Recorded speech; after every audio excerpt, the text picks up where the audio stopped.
હું એક કાનૂની સહાય કેન્દ્ર એનજીઓમાં કામ કરું છું છેલ્લા 27 વર્ષથી, અને આવા જે અપહરણ કે છેડતી કે બળાત્કાર જેવા જે બનાવો બને છે એ વર્ષોથી હું કામ કરું છું. અને જે આ ભોગ બનનાર જે ઝઘડિયામાં જે છોકરી 10 વર્ષની છોકરી સાથે જે અન્યાય થયો છે એના માટે સરકાર બી એટલી જ જવાબદાર છે. બધા મંત્રીઓ આવીને વડોદરા જતા રહે, શું કર્યું એ લોકોએ?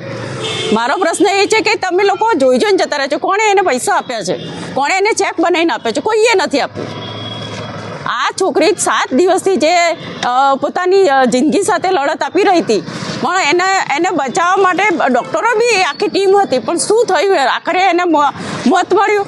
જે આરોપી છે એને સજા આપવી જોઈએ, એને ફાંસીની જ આપી દો. હું તો કહું અમને આપી દો તો અમે એને એ કરીએ, કારણ કે સરકાર તો કશું કરવાની નથી.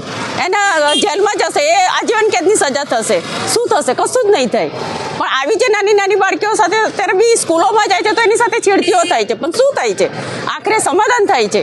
પણ અત્યારે જે બાળકી સાથે થયું છે એના મા બાપ પર શું વીતતી હશે એ અત્યારે અમે સહન કરી શકીએ છીએ.